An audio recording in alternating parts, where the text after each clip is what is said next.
वो 10 मई का दिन जिसको किश्तवाड़ कभी भूल नहीं सकता।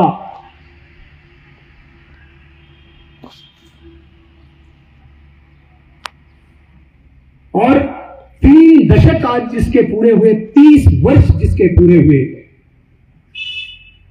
हमारे बीच में यहां पे जो 30 वर्ष का नौजवान है उसके लिए एक इतिहास है। और 30 वर्ष से कम आयु के जितने भी बच्चे हैं उनके लिए एक इतिहास का अध्याय है। हम अपने आप को उस पीढ़ी में मानते हैं जो पीढ़ी उस वक्त जवानी की दहलीज पे थी। और हमारे बीच में ऐसे भी यहां पे बुजुर्ग लोग बैठे हैं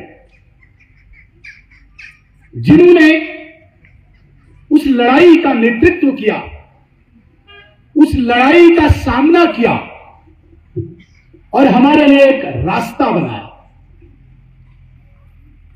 इसलिए यह वाला दिन 10 मई का एक ऐतिहासिक दिन माना जाएगा। इसके साथ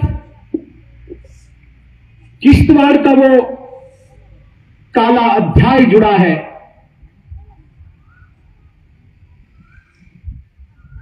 जब उस आतंकवाद ने कई घर के आंगन में खेलने वाले लालू को छीना है।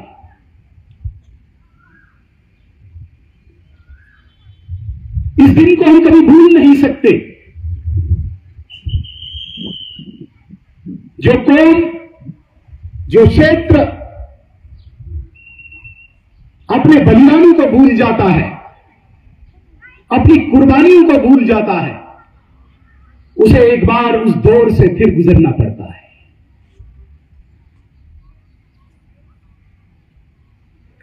किश्तवाड़ की आने वाली पीढ़ी इस इतिहास को न भूले, इन शहादतों को न भूले, इन कुर्बानियों को न भूले।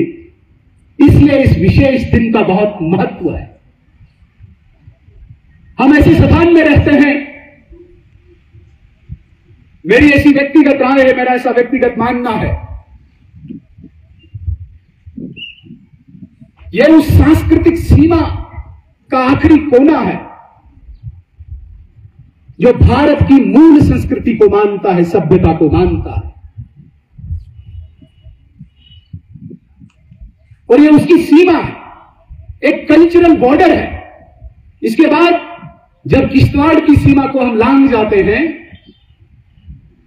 वहां पे विरोधी, विपक्षी संस्कृति और सभ्यता को मानने वाले लोग शुरू हो जाते हैं। इसलिए हम इस सीमा के प्रहरी हैं। जो संस्कृति, जो सभ्यता कन्याकुमारी से शुरू होती है,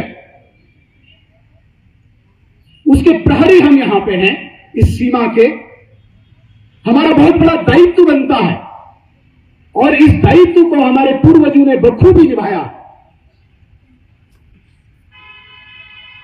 ये जाने इसलिए नहीं दिए इन्होंने कि कोई जमीन का झगड़ा था, रिश्तेदारी का झगड़ा था। ये अपनी जवानी हमारे इन भाइयों ने इसलिए दी थी क्योंकि सांस्कृतिक सभ्यता पर, इस सांस्कृतिक सीमा पे प्रहार हुआ था और उस प्रहार की गोलियां अपने सीने पे इन्होंने खोई, लेकिन सीमा को कमजोर नहीं होने दिया। इसकी बागडोर आज हमारे कंधों पे है। आने वाली इस पीढ़ी पर आने वाली ये बागडोर होने वाली है। इस दिन का बहुत महत्व है। इनको केवल हम, जो हमारे बीच में यहां पे आज जितने भी चित्र लगे हैं, एक एक व्यक्ति की पूरी कहानी है। केवल इनको हम चित्र न माने, सिर्फ पुष्प अर्पित करके अपनी जिम्मेदारी न निभाएं, हम माने कि हमारे लिए प्रेरणा का स्रोत है। में हम रह रहे हैं, हमें लग रहा होगा कि शायद ये वातावरण वैसे ही यहां पे बना होगा,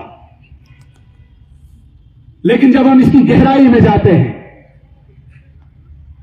जब हम इसका शोध करेंगे, स्टडी करेंगे, रिसर्च करेंगे, केवल और केवल इसीलिए संभव हो पाया है क्योंकि इन्होंने अपने यहां पे जाने दी है अपनी कुर्बानी। हमारे इस जम्मू कश्मीर में, हमारे इस किश्तवाड़ में या पूरे देश की परिस्थिति बनी हुई है, वो आने वाले दिनों में जिस प्रकार से, जिस गति से भारत तरक्की उन्नति कर रहा है, जब भारत स्वतंत्रता की 100वीं वर्षगांठ मनाएगा, ऐसा बड़े बड़े विश्लेषकों का मानना है कि भारत विश्व की 1 नंबर की आर्थिक शक्ति होगा, पूरे विश्व पे राज करने वाला देश भारत होगा। आज भारत विश्व में तीसरी बड़ी सबसे सैन्य शक्ति है और ऐसा लक्ष्य लिया गया है कि 2030 तक भारत विश्व की 1 नंबर की सैन्य शक्ति होगा।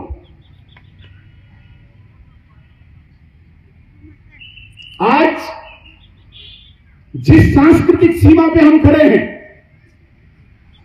जिस सांस्कृतिक सीमा को बचाने के लिए हमारे इन वीर शूरवीरों ने अपने प्राण की आहुति दी है, आज जब हम सीमा के उस तरफ भी देखते हैं, आज हमें लग रहा है कि परिस्थितियां अनुकूल है। इस सीमा के पार जो दूसरी सीमा है, आज नजरें हम वहां पे टिकाए बैठे हैं, आज लक्ष्य हमने वहां पे ले रखा है। ये कोई छोटी बात नहीं है, ये कोई रातों रात ओवरनाइट ये सारी चीजें नहीं हुई है।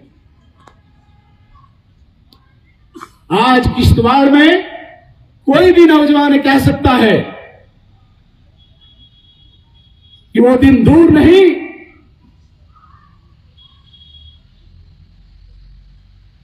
जो पाकिस्तान ने इलीगल ऑक्यूपेशन पे अपना हमारा क्षेत्र रखा है, बहुत जल्दी हम उसको भी वापस लेंगे। आज हिम्मत हम ये रख रहे हैं, आज ये ख्वाब देख रहे हैं, आज हम ये स्वप्न देख रहे हैं कि कब वो अनाधिकृत जो ऑक्यूपाई किया हुआ है एरिया पाकिस्तान ने, कब वो हमारे कब्जे में हो। इस प्रकार की आज हमारी इच्छा नहीं कहेंगे, ख्वाब स्वप्न जो पूरा होगा। साथियों, चूंकि समय का अभाव है, मैं ज्यादा आपके बीच में नहीं रहूंगा, वैसे भी हमारे मुख्य वक्ता भाई बहुत लोग हैं। मैं सिर्फ अपने किश्तवाड़ की इस नई पीढ़ी को केवल 2 बातें कहकर अपनी बात को खत्म करूंगा। जिस नई पीढ़ी पर आने वाले जो बागडोर जिनके कंधों पे होगी, ये 10 मई का दिन एक विशेष दिन है और 3 दशक से हम इसको मनाते आ रहे हैं। ऐसा लग रहा है कि ये कल का वाकया है, हमारी आंखों के सामने वो दृश्य है, 11 मई की सुबह का वो दृश्य जब स्वर्गीय सतीश भंडारी जी की अर्थी निकली थी। सुबह 10-11 बजे और थोड़ी थोड़ी बूंदाबांदी हो रही थी। ऐसा लग रहा था कि आसमान भी इस वक्त रो रहा है। उस शूरवीर को जब हमने खोया था,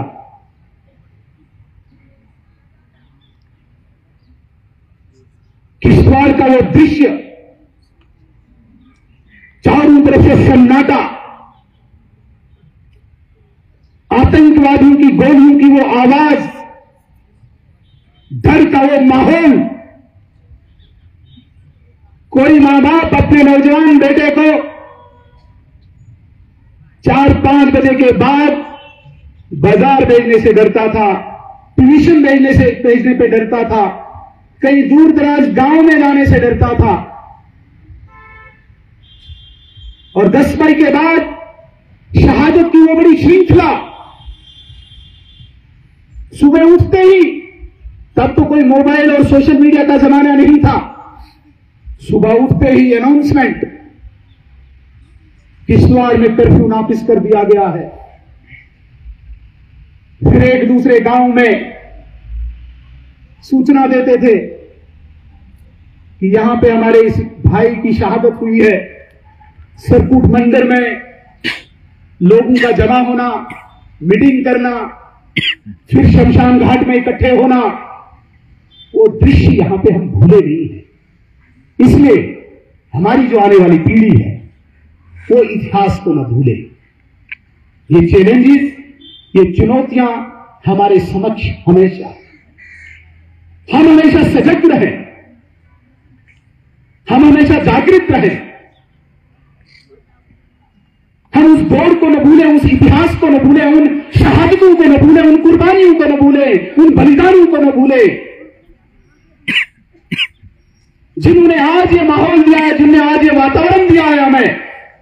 जिस दौर की मैं बात आपके सामने रख रहा हूं, उसकी हम केवल अब कल्पना कर सकते हैं कि क्या, किस प्रकार का वो माहौल यहां पे रहा होगा। आज तो बिल्कुल विपरीत है, आज तो बिल्कुल अलग है। इसलिए उस दौर को याद रखना बहुत आवश्यक है। ये इस नई पीढ़ी की बहुत बड़ी जिम्मेदारी है। और केवल याद रखना ही नहीं, याद रखने के साथ साथ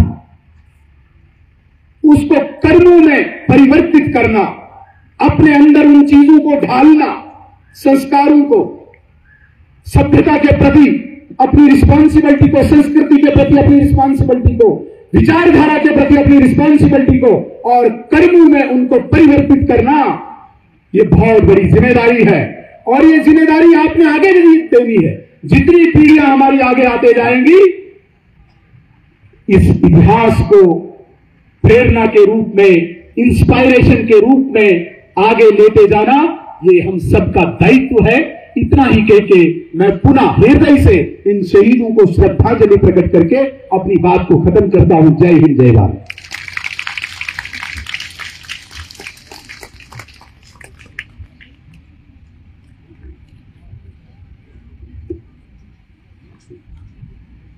इसके बाद श्रीमान राम सेवक जी।